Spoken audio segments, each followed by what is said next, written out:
Picture a bitter January evening in 1978. You push open the back door, stamping snow off your boots, and the kitchen hits you like a wave of steam and warmth. Your mum's at the stove, stirring something thick and pale in a big saucepan, condensation running down the windows. That smell, savoury and comforting, butter and flour and something you can't quite name. You peel off your gloves, your fingers stinging as they thaw, and she ladles it into a bowl without asking. You didn't need a menu back then. Winter had its own.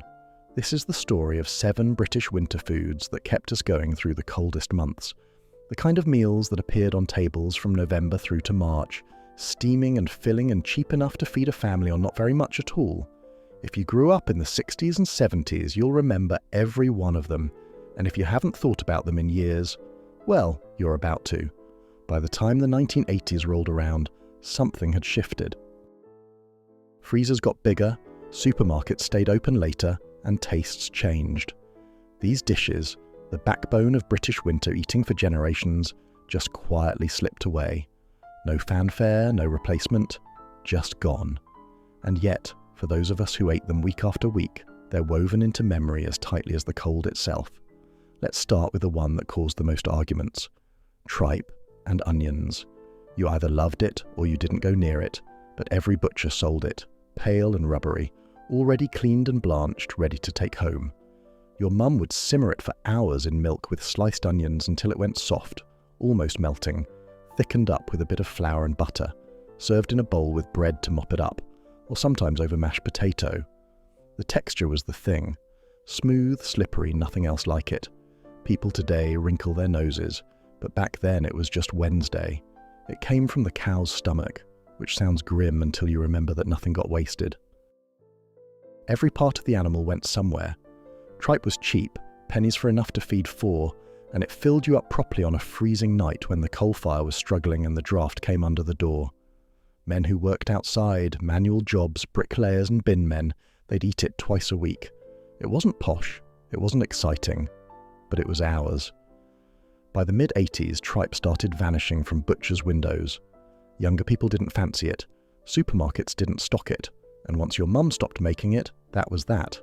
These days you'd struggle to find it outside a specialist shop, and even then, who'd know what to do with it? Then there was brawn. If tripe made you hesitate, brawn made you think twice. Also called head cheese, though there was no cheese involved, just meat. Pork, mostly from the head of the pig, boiled down with herbs and spices until it fell apart, then set in its own jelly, sliced cold. It looked like pale, pink marbled terrine, flecked with darker bits, wobbly and savoury, eaten with pickles and thick slices of bread. Your dad might bring it home from the butcher on a Saturday, wrapped in greaseproof paper, already sliced. It'd sit in the larder or the fridge, and Monday's tea would be brawn, piccalilli, a bit of lettuce if you were lucky. Cold cuts, they called it, stretching the weekend joint into another meal or two. Brawn cost almost nothing. For 30p you'd get enough for several servings, and it kept well before everything had a use-by date stamped on it. It tasted richer than you'd expect, deep and porky, with that strange jelly that melted slightly on your tongue.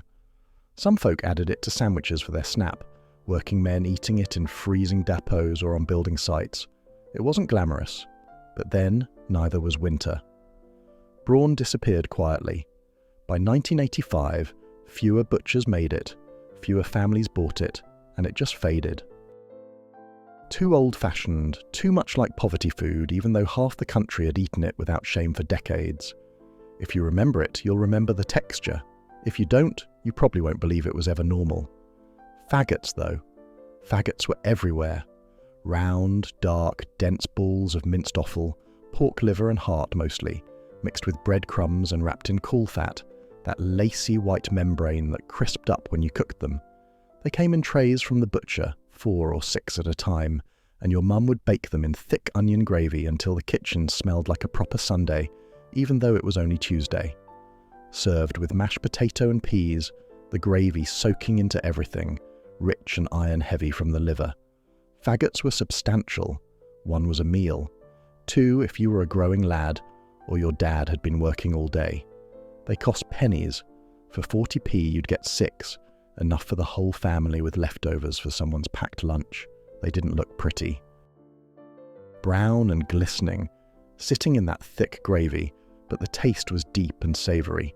Nothing fussy, just honest food that stuck to your ribs. Mr. Brain's faggots came in tins later, which made them even easier, heat and serve, though everyone agreed the butcher's ones were better. By the late 80s, faggots got a reputation.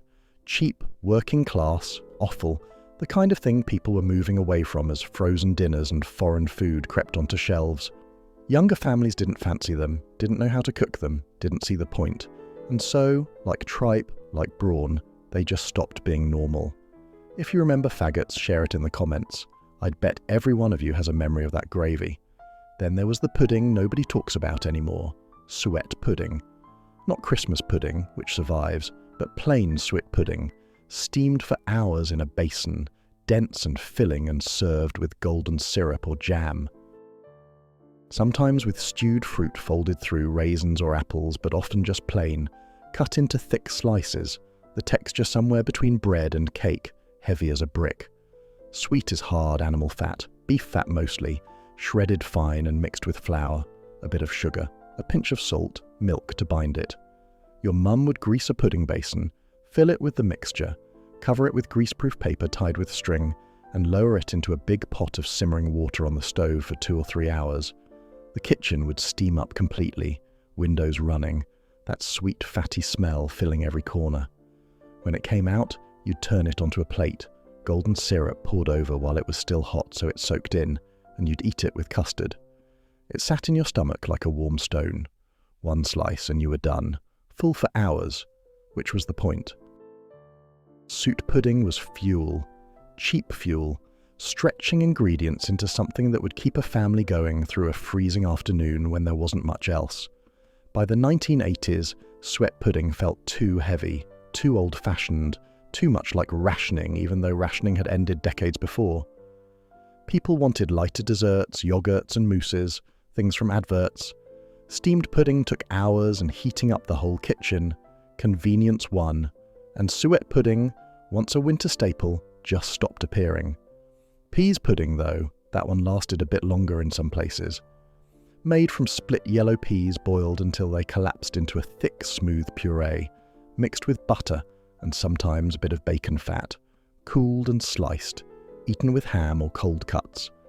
In the northeast, peas pudding stayed popular well into the 80s, but elsewhere it faded fast.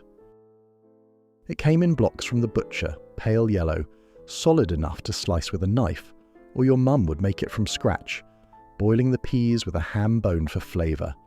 The texture was dense and grainy, the taste mild and slightly earthy, not exciting but deeply comforting with a bit of mustard and thick bread. Peas pudding cost almost nothing.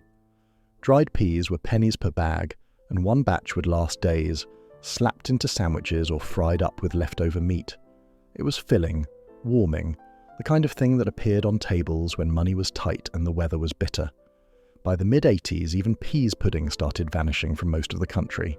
Supermarkets didn't stock it, butchers stopped making it, and unless your mum or gran insisted on it, you just forgot it existed. Today, you'd have to hunt for it, and even then, who remembers how it's supposed to taste? Bread pudding, the proper kind, not bread and butter pudding, deserves its place here too. Made from stale bread soaked in milk, squeezed out, mixed with dried fruit, sugar, spice, a bit of suet, then baked until firm and dark, almost like a cake but denser, chewier, eaten cold in thick slices. Some people iced it, though most didn't bother. It used up bread that had gone hard, which happened fast before sliced bread came in plastic.